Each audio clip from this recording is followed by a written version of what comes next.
Fala aí pessoal, Pastor Ana Batista aqui pelo canal Verdade de 10 Minutos. Um abraço a todos aqueles que sempre acompanham pelo canal e também os temas que tenho aqui tratado com vocês. Lembrando que os meus esforços como pastor e como teólogo visam buscar na face do Cristo a verdadeira substância da fé, a palavra inicial e final da fé, que entendo que é o nosso desafio, né? Compreendemos o Evangelho nele, a hermenêutica é ele. Espero, meu Senhor Jesus, que tudo que esse canal venha produzindo para você tenha te edificado e já agradecendo aqueles que também colaboram em compartilhar esse conteúdo, tá bom? Um abraço a todos vocês. Bom, meu tema hoje aqui ainda é a Igreja 2030 e debaixo desse tema a gente vem falando muita coisa. E hoje eu vou me voltar a falar do discurso do Nicolas na ONU. Meus propósitos com esse tema aqui é continuarmos trabalhando nesse sistema político religioso do qual a gente vem definindo historicamente com um mecanismo de emancipação para a elite global, tá? Que gera-se ali a geopolítica e a hegemonia que estrutura hoje o que é a ONU, tá? Que é uma visão supranacional já do poder internacional. Fato, tá? Bom, os meus objetivos específicos é trabalharmos essa visão e versão cínica dessa prerrogativa que é o pastor político, que está no Nicolas Ferreira, esse caráter, essa atitude, esse comportamento, como não só ele, como muitos outros. Em específico o Nicolas, que diz ter recebido um chamado de Deus para derrubar a esquerda política e com base nisso ele ganha votos, né? Inclusive, a dedicação e a insistência de querer dizer que as pautas imorais está representada por um lado político, ok? Que isso aí é um equívoco enorme, eu vou dizer por quê. E esse outro ponto, a coragem dele de ir lá na ONU discursar esse moralismo, apelando a uma corte internacional, porque já é, né? E pedindo intercessão da ONU pelo Brasil em defesa do que ele considera os 3 pilares mais importantes da humanidade. O patriotismo, o moralismo e a espiritualidade, né? Coisa bem de protestante mesmo, né? E aí eu vou dar aqui uma sugestão, porque a gente vem há um bom tempo em alguns vídeos aqui, eu particularmente venho desafiando ele a ir lá na ONU, exatamente desafiar a ONU no que diz respeito à sua agenda, né? Ir lá enfrentar o poder internacional do que diz respeito à agenda anticristã, porque a ONU é a autora dessas emendas, né? Só que ele foi lá discursar, não sei se a motivação foi essa, que ele aceitou o desafio, ele foi lá discursar de uma outra forma e manteve o seu posicionamento cínico de político. Eu vou trabalhar um pouquinho aqui, algumas coisas nesse frango aí. Mas em compensação eu peço vocês atenção, porque a gente sempre introduz aqui algumas coisas importantes para a gente chegar, né, nesse ponto de interpretar, vamos dizer assim, o comportamento desses agentes, porque todos eles são funcionários do esquema. Bom, existe um sistema, tá? Esse sistema político-religioso, ele é um fenômeno histórico, vamos dizer assim, porque existe um autor, existe aquele que criou esse sistema, que gerou esse mecanismo. Tá? A gente, quando vai dentro da história procurar saber quem é o autor dessa união entre a igreja e o Estado, a gente chega na conclusão, porque os autos falam por si mesmos, que aqueles que criaram esse fenômeno, que geraram esse fenômeno da união entre a igreja e o Estado, tá? O fizeram para emancipar, vamos dizer assim, um único poder. Então, o sistema político religioso, ele é administrado e controlado por um único poder. Então, todos os vídeos eu venho deixando aqui claro a vocês que esse mecanismo não só foi criado, como está financiado por uma dinastia imperialista acasalada, que é essa marca que está dentro da história, cujo base é ateísta, comunista e também revolucionária. Exemplo, a terceira fase dessa emancipação para esse poder que foi representada pela Reforma, né? A base ali da atuação dessa reforma que Calvino e Lutero participaram era uma base feita por católicos, protestantes, maçônicos e anticlericais. E detalhe, acasalados, que até a família Rockefeller ajudou nesse processo com os alemães. Tá? E a gente já falou isso aqui para vocês aqui. Então o sistema político religioso ele atua e trabalha com oligarquias, mais sinarquia, mais cartéis, é um esquema muito colossal, infinito, ok? E com um detalhe, com um requinte de detalhe, atua politicamente e religiosamente com ambiguidades. Aí vem a chave do segredo, né? Não existem lados, só existe a força. a tomada é pela força. Então a gente vai entrar aqui num detalhe importante desse mecanismo e que atua com ambiguidades, por quê? Porque eles criaram duas vertentes nesse sistema, obviamente, a questão religiosa e política, e dividiram papéis de atuação. No lado religioso, aí vem o paradoxo, criou-se ali o catolicismo, criou-se o cristianismo protestante e o islamismo. Todos os três, por mais que sejam divergentes teologicamente, tá? Todos os três trabalham num ponto comum. O ponto comum, qual seria? Condicionar a humanidade a uma nova ordem mundial. Tá? Que aí eu falo para vocês que a semelhança entre os três é que todos pregam o dispensacionalismo do reino e a escatologia do novo mundo. Tá? Ok? Então, essas três vertentes religiosas são pinças de um único poder. Tá? Que aí, se for historicamente comprovar isso, todas foram geradas pelo catolicismo, senhores. Tá? A Igreja Católica é a mãe do esquema religioso, tá bom? O Vaticano, vamos dizer assim. Vamos dizer que o Vaticano é uma espécie de maçonaria em formato de igreja. Né? Aí vem um lado político, um outro paradoxo, onde se criaram ali três vertentes ideológicas. Aí eu falo a moderna liberal, que é a aristocrata, a famosa, né? A radical democrata, que é a classe média, como eles falam, e o lado socialista, comunista, marxista, que nunca funcionou historicamente, mas continua, como todo mundo percebe, criando adeptos. Né? Esses três lados políticos é a mesma coisa, por mais que eles sejam divergentes ideologicamente, todos eles trabalham para o mesmo ponto comum. E qual? Todos os três estão dentro da ONU e todos reverenciando a agenda e trabalhando exatamente pelas questões políticas e industriais, que é a geopolítica e a hegemonia que a ONU hoje lidera. Então existe um detalhe importante do que eu estou falando aqui, desse poder, dessa dinastia, que quando eles se prontificaram em gerar esse domínio, né, mundial, se interessaram exatamente em criar esse domínio absoluto da humanidade, o interesse realmente foi o quê? Precisamos criar um mecanismo e um sistema de quebras de iniciativas. Então, veio a política, a religião e a indústria, o consumo. Esses três detalhes foram cruciais para a elite global hoje ter o domínio absoluto das coisas, tá? Gerar a escravização, tá? Porque nós estamos debaixo de um poder. Até lá no DVD Era Digital, que eu gravei recentemente, que você pode assistir gratuitamente, lá eu expliquei como é que funciona esse sistema de oligarquias. Eu dei uma pauta ali, tá? Então, qual o objetivo deles criarem a política, a religião, como também as indústrias? Primeiro, atingir o anonimato, porque já o anonimato não existe mais, o anonimato é econômico, inclusive, tá? E também a quebra do livre-arbítrio. Isso é uma coisa muito, mas muito importante para esse esquema de escravização mundial do que diz respeito a essa dinastia imperialista que eu estou tratando ela aqui. Então, a política, a religião e a indústria são mecanismos de emancipação, entendeu? E o sistema político religioso trabalha exatamente para essas funções, ou com estas funções. Tá? A igreja ela é importantíssima, a religião é importantíssima para fazer as pessoas estarem ligadas ao Estado, ligado a essas, vamos dizer assim, determinações políticas mundiais. Aí quando a gente fala da ONU e das suas instituições, nós falamos da última fase e da fase contemporânea deste único poder, e a ONU é uma obra final desse itinerário revolucionário, vamos dizer assim, né? Ela é um resultado desses investimentos, tá bom?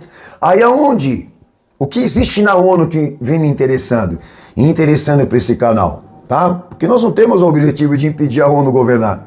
O que está escrito vai se cumprir, tá? Mas o nosso interesse de se voltar para a ONU e falar tudo isso que eu estou falando para vocês aqui e da agenda dela é porque a ONU tem uma pirâmide institucional, um braço corporativo eclesiástico e religioso, uma espécie de gestão religiosa, feito de igrejas e lideranças que existem e estão financiados por ela para introduzir a agenda dela, ok? Ela chama de Rede de Miqueias, que ali dentro da Rede de Miqueias existem duas instituições da ONU, evangélica, né? Os verdadeiros evangélicos da ONU, né?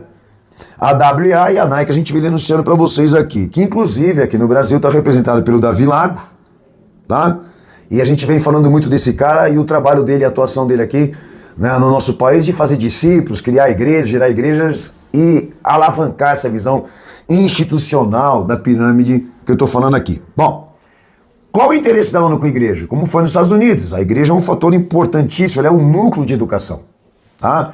A igreja ela é um instrumento de engenharia comportamental, como outras instituições. É fato, a igreja ela tem autoridade, ela gera o sentimento da subordinação. Por quê? Porque estão falando em nome de Deus, então, porque falaram em nome de Deus e disseram que receberam uma revelação, todo mundo aceita a subordinação. É assim que funcionam as coisas.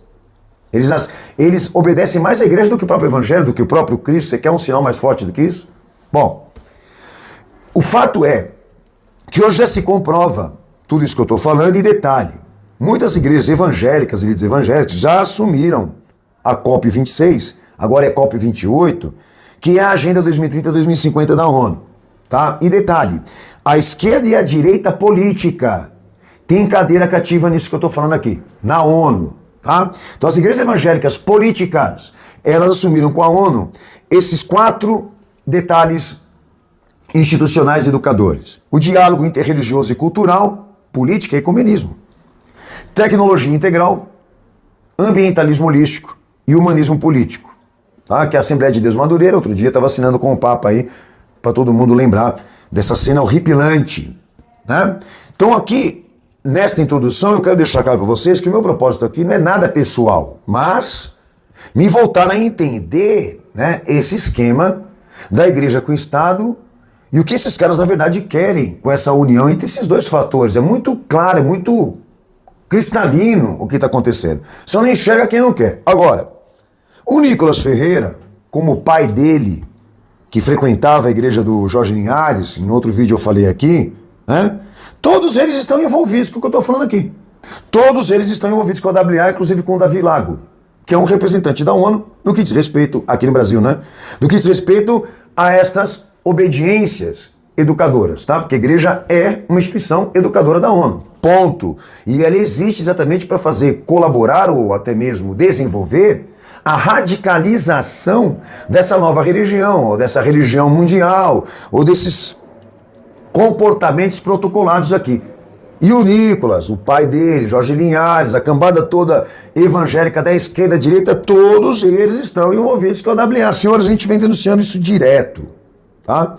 Aí, mesmo no MISP, Movimento Igreja Sem Política, na verdade 10 minutos, em alguns vídeos, quando eu falei do Nicolas Ferreira representando esses juros políticos, eu desafiava sempre ele a discursar essa moralidade lá na ONU. E lá dentro da ONU, exatamente, defender esses interesses de que a agenda anticristã não fosse aplicada pela esquerda, quando eu dizia que a agenda anticristã é da ONU. Bom, eu não sei se ele estava motivado por isso, pelo que eu desafiei ele, mas ele foi. Então, dia 17 de novembro, lá em Nova York, Estados Unidos, no que é chamado de cúpula transatlântica da ONU, é isso mesmo, da Organização das Nações Unidas, onde celebravam lá 75 anos da Declaração dos Direitos Humanos. Nós vamos colocar aí a figura dele, patética, e algumas coisas que ele falou do que eu estou, obviamente, aqui repetindo, tá? E aí ele vai perante essa instituição da ONU e discursa. E discursa insistindo nessa ideia de que a subversão institucional, cultural e política é da esquerda política. Senhores, esse cara sabe que isso não é uma verdade. A pauta anticristã não é da esquerda, não é do Lula, é da ONU. E ele foi lá para insistir nessa ideia absurda, fantasiosa, porque ele é cínico, esse cara é um mentiroso. Mas vamos lá. Daí ele menciona a legalização do aborto, o fim da família tradicional, que são praticamente aí expressões técnicas, tá? A quebra da identidade, a quebra do gênero, e foi lá e apelou à ONU que intercedesse pelo Brasil de impedir que isso fosse aplicado aqui, e apelou à ONU por bons educadores, inclusive pediu para que ela colocasse bons educadores na Unesco, e não quis muito entrar no detalhe da Unesco, que ele deveria, porque a Unesco é a autoridade educacional mundial, mas ele não quis falar, ele quis tornar o quê? Esse assunto uma coisa política. de um lado específico, entendeu? Porque ele é um mentiroso. Mas vamos lá. Ele vai, discursa esse monte de besteira, vai lá e continua introduzindo essa fantasia de que a agenda cristã ela está sendo tocada e aplicada pela esquerda política, né? O Lula é o dono do esquema, vamos dizer assim, e não é. Eles são funcionários. Mas vamos lá. A Agenda 2030-2050 que eu vim falando aqui, no Verdade em 10 Minutos, a ODS, a ODM, né? Olha qual das reflexões dessas emendas. Quando a ONU fala de saúde, direitos sexuais reprodutivos, pelo fim da criminalização de condutas associadas à saúde e direito sexual. Será que o Nicolas Ferreira não sabe disso? Dentro dessa única emenda, tá, de saúde e direitos sexuais reprodutivos, atividade sexual consensual entre menores e adultos, que eu já trouxe aqui essa denúncia do que a ONU está trabalhando, que é o sexo entre adultos com crianças, adolescentes, tá? Ela quer quebrar, vamos dizer assim, a maioridade disso, no que diz respeito à lei penal. O estímulo sexual precoce entre menores, as cartilhas, né, de estimulação sexual entre crianças. Aborto. Legalização do aborto. A homossexualidade jurídica, tá? Que não é só o casamento entre pessoas do mesmo sexo, mas também o transhumanismo, que isso é uma coisa séria, né? O desfazer do gênero, que também é uma coisa séria. Tudo isso aqui é pauta da ONU. A prostituição profissional, sexo fora do casamento, é isso que está na agenda. Mas, obviamente, como é que é feito isso politicamente? Ela vai propondo isso para cada país e cada país, aos poucos, vai introduzindo, aos poucos vai discutindo, e isso aqui vai funcionar, isso aqui vai acontecer. Não adianta acreditar que a igreja vai impedir, mas esse moleque, como todos que estão na política, jogam pro dualismo, mas não abrem a Agenda 2030 e 2050 da ONU para identificar quem são esses autores, os verdadeiros autores. O que eu estou falando aqui é o que eu vim denunciando no canal. Entendeu? Mas reflete também a descriminalização das drogas. O uso, porte, cultivo para pessoas, inclusive menores de idade. Abolição da propriedade privada, do que diz respeito a indivíduos e sociedades. A quebra das fronteiras. Está acontecendo. A Amazônia é nossa. A destruição dos conceitos. Patriotismo. E a substituição por um governo mundial. Caramba, isso está acontecendo, pô. A eliminação da família clássica, moeda mundial, linguagem universal, o fim do anonimato econômico, vigilância total pela tecnocracia. Tanto que é verdade que a ONU hoje se dispõe de um braço corporativo de empresas multinacionais que todas elas estão transferindo a vida orgânica para a vida digital. E até amanhã, futuramente, ninguém vai mandar mais nada. A gente até pegou um slogan da ONU, onde a frase que ela propunha para um novo mundo é: nada mais é meu, para o indivíduo. Vai dizer, nada mais é meu, nunca vivi tão bem. É a propaganda dela, tá? Que até acho que algum vídeo aí por trás aí eu tratei esse assunto. Então tudo que eu estou falando, você abre a agenda, você descobre. Você vai lá e entende e compreende que existe um autor dessas emendas e o autor disso não é um partido político. Isso daqui é universal, tanto que está acontecendo, está se cumprindo. Agora esse moleque vai lá, depois de tudo que ele já fez, ele tem uma oportunidade para mudar esse posicionamento dele e mostrar mais um pouco de dignidade, de verdade nesse conteúdo desse pastor político aí, você entendeu? Ou dessa versão, né, político-cristão. Aí ele vai, me pega na tribuna e me dá autobiografia, fala da moral que ele não possui, da filha que vai nascer, cita Stanley, insiste em falar da esquerda política e no final pede melhores educadores e pede à ONU que interceda pela Unesco, que está suja até as tampas aqui com esse comprometimento anticristão, e ele vai e apela pro diabo, interceda por nós. Fato. Ó, Satanás, por favor, me ajuda aí, porque ajuda também meu país, porque nós estamos precisando de você, porque a esquerda é o problema. Você entendeu? Pede ajuda para o autor das pautas, para o autor das emendas, para combater um lado político. Senhor, isso daqui é cínico. Isso aqui é uma mentira. Agora, como que eu vou traduzir isso para você, nessa versão, desse cara como também dos demais? É o papel que eles cumprem. Qual é o papel que eles cumprem, pastor? Eles existem para fazer você acreditar que Deus está representado pelas instituições. Entendeu? Tanto que é verdade que Silas Malafaia constantemente ele invoca a prerrogativa do protestantismo americano para aplicar exatamente isso aqui nesse país pelos seus interesses. Obviamente também em defesa das suas riquezas, dos seus patrimônios, mas ele invoca a prerrogativa do protestantismo americano. Por quê? Porque ele é uma continuidade desse processo educativo. Esses caras existem para introduzir na fé política e consumo, que foi o que na verdade a família Rockefeller investiu com a Igreja Universal do Reino de Deus aqui com a tal da teologia da prosperidade.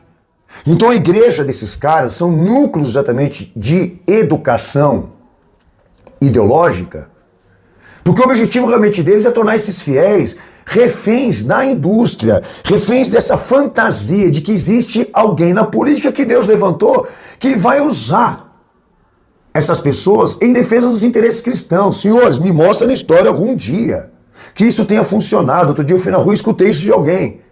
Mas eu creio que Deus levantou homens bons na política. Então, para onde foi o que eles trabalharam? Porque eu não consigo encontrar na política alguma coisa que colabore para o trabalho que nós fazemos para Jesus. Você desculpa aí, meu amigo. Mas esses caras existem exatamente para levar essa esperança, essa fantasia no coração das pessoas, de que a política foi criada e funciona. Ela foi criada para funcionar.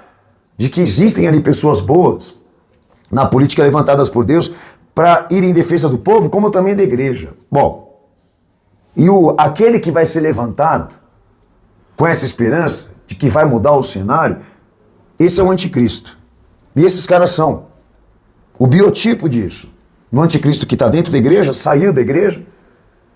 E o esquema aqui é esse, é o controle das instituições. Continuar usando a igreja, como o Al Gore mesmo falou num dos livros que eu usei na era digital, que se não fosse o protestantismo nos Estados Unidos, os Estados Unidos não teria criado a hegemonia e a geopolítica que possui, que hoje está no colo da ONU. Entendeu? Então esse fenômeno da união entre igreja e Estado é essencial para poder dar a essa dinastia o controle absoluto da humanidade, como também a sua escravização. E aí eu venho fazer esse apelo aos senhores, de que vocês sejam o contraste e a diferença dessa sujeira aqui.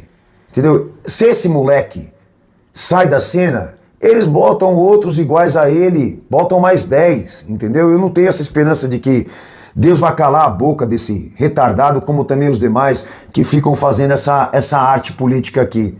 Ele sai, entram mais 5, entram mais 10. Esse esquema é grotesco, é gigantesco, é colossal, é fato. Então eu me dedico exatamente para aqueles que realmente querem pensar de uma forma mais individual e livre, para buscar exatamente amparo na verdade de Cristo e se preparar para o pior, porque o pior ainda vai chegar, senhores. Entendeu? O pior ainda vai chegar, o golpe mundial vai chegar. Vai ser dado um golpe mundial e é a transferência do poder político das repúblicas definitivamente para a ONU. Isso vai acontecer a qualquer momento e muita gente vai ser pega de surpresa. E gente que ficou escutando esse retardado, como também os demais, de que alguém lá dentro da política vai ser levantado por Deus para ajudar a igreja no que diz respeito aos seus direitos, às suas liberdades. Se ele tivesse boa intenção, se política tivesse alguma ligação com a moral, no que diz respeito a esse cara, ele teria lá naquele momento, na ONU, aberto a agenda e falado para a ONU, olha, por favor, não introduza isso no Brasil. Entendeu? E discutido com o autor dessas emendas essa questão do autoritarismo, do legalismo. Ele fez? Não. Ele foi lá para se aparecer e para envenenar mais ainda essa fantasia de que existem lados, esse duelo entre o bem e o mal, porque é o papel dele, dos agentes.